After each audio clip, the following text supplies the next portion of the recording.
Assalamualaikum warahmatullahi wabarakatuh. Perkenalkan, nama saya Nabila Fauzah Zaini dengan nomor induk mahasiswa 1908106161 dari kelas Biologi E semester 4 IAIN Syekh Nurjati Cirebon. Di sini saya akan melaksanakan acara praktikum ke-8 Ekologi Umum mengenai materi suksesi. Terima kasih. Wassalamualaikum warahmatullahi wabarakatuh.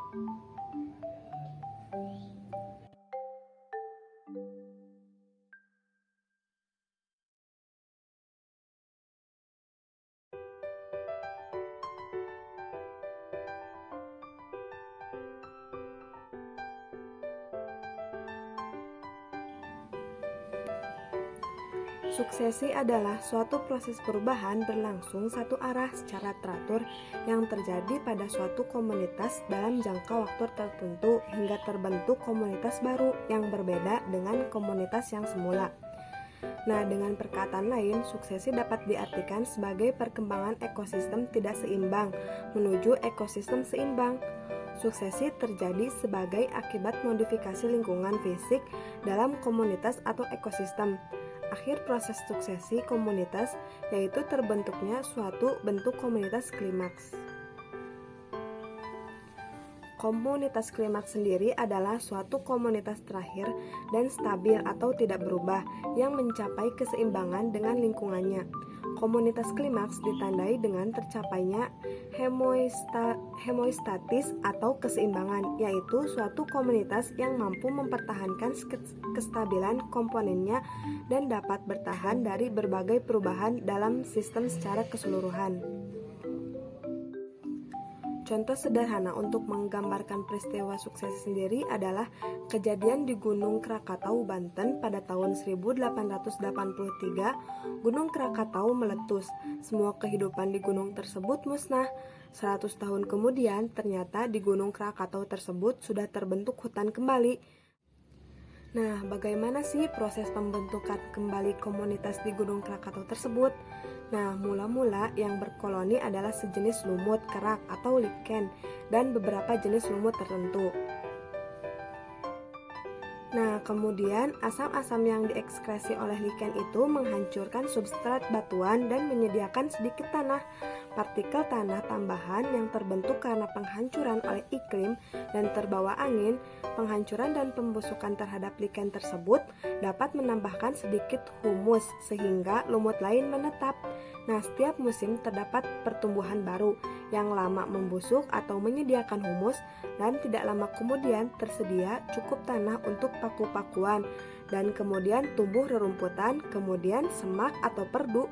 Nah, keadaan ini menyediakan kondisi pertumbuhan yang amat baik untuk biji-biji tumbuhan tinggi atau pohon. Selanjutnya ada faktor penyebab terjadinya suksesi. Yang pertama yaitu faktor iklim. Tumbuhan tidak akan dapat tumbuh teratur dengan adanya variasi yang lebar dalam waktu yang lama. Fluktuasi keadaan iklim kadang-kadang membawa akibat rusaknya vegetasi baik sebagian maupun seluruhnya. Dan akhirnya suatu tempat yang baru atau kosong berkembang menjadi lebih baik atau daya adaptasinya besar dan mengubah kondisi iklim. Kekeringan, hujan salju, atau air dan kilat seringkali membawa keadaan yang tidak menguntungkan pada vegetasi. Yang kedua ada faktor topografi. Suksesi terjadi karena adanya perubahan kondisi tanah yang antara lain. Yang pertama erosi. Erosi dapat terjadi karena angin, air, dan hujan. Dalam proses erosi, tanah menjadi kosong. Kemudian terjadi penyebaran biji oleh angin atau yang disebut migrasi, dan akhirnya proses suksesi dimulai. Yang kedua ada pengendapan atau denudasi. Erosi yang melarutkan lapisan tanah. Di suatu tempat tanah diendapkan sehingga menutupi vegetasi yang ada dan merusakkannya. Kerusakan vegetasi menyebabkan suksesi berulang kembali di tempat tersebut. Yang ketiga ada biotik. Pemakan tumbuhan seperti serangga yang merupakan pengganggu di lahan pertanian, demikian pula penyakit mengakibatkannya kerusakan vegetasi. Di padang pengembalaan hutan yang ditebang, panen menyebabkan tumbuhan tumbuh kembali dari awal atau bila rusak berarti berganti vegetasi. Tahap-tahap suksesi. Dalam suksesi terjadi suatu proses perubahan secara bertahap menuju suatu keseimbangan.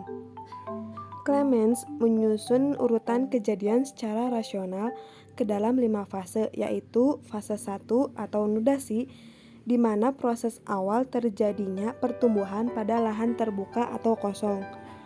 Fase 2 atau migrasi, di mana proses hadirnya biji-biji tumbuhan, spora, dan lain-lainnya. Fase 3 atau esesis, yang mana proses kemantapan pertumbuhan biji-biji tersebut. Fase 4 atau reaksi, yang mana proses persaingan atau kompetisi antara jenis tumbuhan yang telah ada atau hidup dan pengaruhnya terhadap habitat setempat. Dan fase 5 atau stabilisasi, yang mana proses manakala populasi jenis tumbuhan mencapai titik akhir kondisi yang seimbang atau equilibrium di dalam keseimbangan dengan kondisi habitat lokal maupun regional. Selanjutnya ada macam-macam suksesi. Para ahli ekologi menentukan 2 macam suksesi, yaitu suksesi primer dan suksesi sekunder. Suksesi primer adalah perkembangan vegetasi mulai dari habitat yang tidak bervegetasi serta mampu melewati tahapannya tanpa gangguan dari luar, sampai pada masyarakat yang stabil atau klimaks. Nah, suksesi primer terjadi apabila masyarakat asal terganggu. Gangguan ini mengakibatkan hilangnya masyarakat asal tersebut secara total. Suksesi primer ini terbagi lagi menjadi 2 jenis, yakni suksesi yang berawal dari habitat kering, yang mana disebut suksesi serak, dan suksesi yang berawal dari daerah basah atau air tergenang, yang disebut suksesi hidrak.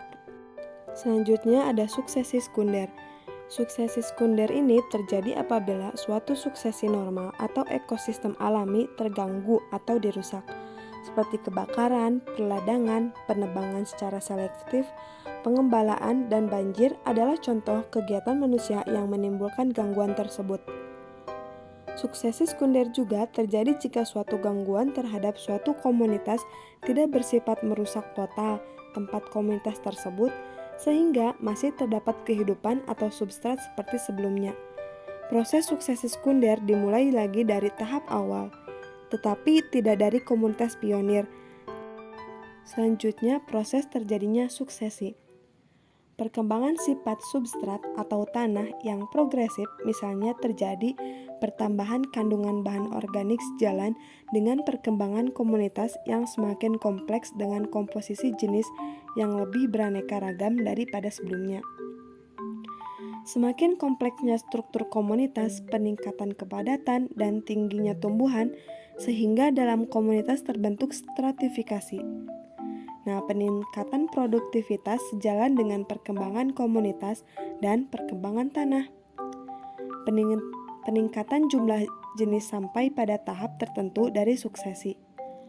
Peningkatan pemanfaatan sumber daya lingkungan sesuai dengan peningkatan jumlah jenis. Kemudian perubahan iklim mikro sesuai dengan perubahan komposisi jenis bentuk hidup atau life form, tumbuhan, dan struktur komunitas. Nah, komunitas ini berkembang menjadi lebih kompleks. Mungkin cukup sekian dari saya. Terima kasih telah menyimak video ini sampai akhir. Kurang lebihnya mohon maaf. Wassalamualaikum warahmatullahi wabarakatuh.